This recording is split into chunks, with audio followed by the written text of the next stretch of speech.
আমাদের এই জুলাই পদযাত্রা মূলত বিচার সংস্কার এবং নতুন সংবিধানের দাবি ছিল। পাশাপাশি আমরা জুলাই ঘোষণাপত্রের কথা বলেছিলাম এবং জুলাই সনদের কথা বলেছিলাম সংস্কারের দাবিতে। তো সরকারের পক্ষ থেকে আমরা জানতে পেরেছি যে জুলাই ঘোষণাপত্রটি সরকার 5ই আগস্ট গণ-অভ্যুত্থান এবং গণ-অভ্যুত্থানের সকল পক্ষ এবং রাজনৈতিক দলের সমন্বয়ে এটি ঘোষণা করতে যাচ্ছে। আমরা সরকারের উদ্যোগকে স্বাগত জানাই। পাশাপাশি আমাদের দাবি ছিল যে 5ই আগস্টের মধ্যে জুলাই সনদের বিষয়ে যাতে শুরু হয়। জুলাই সনদের বিষয়ে আপনারা জানেন যে ঐক্যমত হয়েছে ম্যাক্সিমাম জায়গায়, কিছু জায়গায় দ্বিমত রয়েছে। ঐক্যমত কমিশন থেকে এখন আসলে জানানো হয় নাই যে বিষয়গুলোতে আপত্তি রয়েছে, নোট অফ ডিসেন্ট রয়েছে, সেগুলোতে তাদের পরিকল্পনা কি।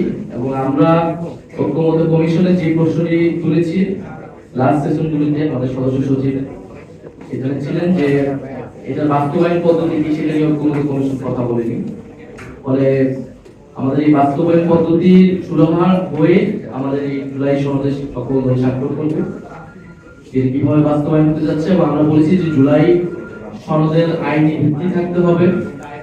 জুলাই সনদের ভিত্তিতেই পরবর্তী নির্বাচনটি হতে হবে। আমরা নির্বাচিত সংসদের মধ্যে এই সংস্কার কার্যক্রম ছেড়ে দেব না, বরং জুলাই সনদের ভিত্তিতেই আগামী সংসদ গঠিত হবে বা গণপরিষদ গঠিত হবে। ফলে এবং এই অন্তর্বর্তী সরকারের সময় থেকেই জুলাই সনদটি কার্যকর করতে হবে। ফলে আমরা আশা করতেছি এবং আমাদের জুলাই সনদের দাবিও থাকবে আগামীকালের এই কর্মসূচি থেকে। বিচার সংস্কার এবং নতুন সংবিধানের দাবির সাথে থাকবেই যে সরকার যাতে দ্রুত সময়ের মধ্যে 5ই আগস্টের মধ্যে এই জুলাই সনদের বিষয়েও একটা সুরাহা করে জুলাই সনদ রচিত হয়। এটি সারা দেশের মানুষের দাবি, গণ-অভ্যুত্থানের অংশগ্রহণকারী সকলেরই দাবি, যাতে আমরা এই 1 বছর পূর্তিতে আমরা সকল পক্ষ একসাথে আমরা যাতে এই আমাদের পরিবর্তনের রূপরেখাটি আমরা সবাই একসাথে উদযাপন করতে পারি। আর দ্বিতীয়ত আমরা জানি যে আগামীকাল ঢাকা শহরে এইচএসসি পরীক্ষা হয়েছে এবং 2 বেলা পরীক্ষা হয়েছে। পাশাপাশি আরেকটি ছাত্র সংগঠনের প্রোগ্রাম চলছে, জাতীয়তাবাদী ছাত্রদল তাদের কর্মসূচি ছিল শহীদ মিনারে। আমাদের অনুরোধে তারা সেখান থেকে সরিয়ে শাহবাগে তাদের কর্মসূচি নিয়ে এসেছে, এর জন্য আমরা তাদেরকে আন্তরিকভাবে ধন্যবাদ জানাই।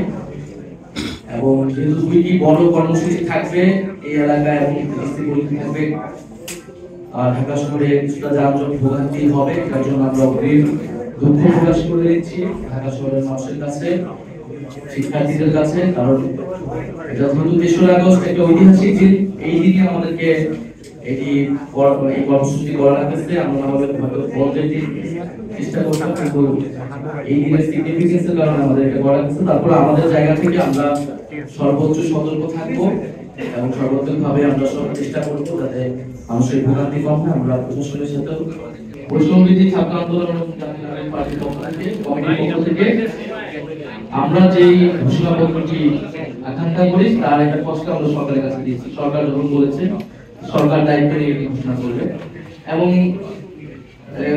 আনুষ্ঠানিক মিটিংও হয়েছে, কয়েকটি প্রধান উপদেষ্টার উপস্থিত হয়েছে এবং বিভিন্ন রাজনৈতিক দল তাদের খসড়াটা সেখানে দিয়েছে, আমরা আমাদের দিয়েছি এবং সরকার এখন সবগুলো সম্মিলিত করে একটা খসড়া ঢাকা ঘোষণাপত্র চূড়ান্ত করবে। আমাদের জায়গা থেকে আমরা বলেছি ঘোষণাপত্র অবশ্যই সাংবিধানিক স্বীকৃতি থাকতে হবে। সংবিধানের সেটা প্রিয়েম্বল এবং তফসিলে এই জুলাই গণ-অভ্যুত্থান এবং ঘোষণাপত্রের কথাটি উল্লেখ থাকতে হবে।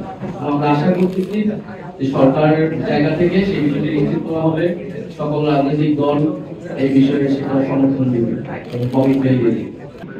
তিনি বলেছে যে সরকার ঘোষণা দিতে না পারে তাহলে আমরা উদ্যোগ দিব বা আমাদের গণঅভ্যুত্থানের বিভিন্ন শক্তি ছিল, কিন্তু আমরা চেয়েছি যে সরকার এটা রাষ্ট্রীয়ভাবে সরকারিভাবে দিতে দেয়। সরকারটা এখন এই উদ্যোগ নিয়েছে, এজন্য আমরা স্বাগত জানাচ্ছি। আর পাশাপাশি আমরা বলেছি যে আমরা যে বিভিন্ন পদযাত্রা মানুষের কাছে যাচ্ছি, মানুষের প্রত্যাশাগুলো শুনছি, আকাঙ্ক্ষাগুলো শুনছি এবং আমাদের যে ভাবনা মূলত এটা আমাদের জাতীয় নাগরিক পার্টি জুলাই পদযাত্রার আমাদের যে অভিজ্ঞতা তার ভিত্তিতে আমরা সামনের বাংলাদেশটাকে আমরা এরকম দেখতে চাই, সেটার রূপরেখা আমরা এবং আমাদের জাতীয় নাগরিক পার্টির ভবিষ্যৎ কর্মসূচি সেটা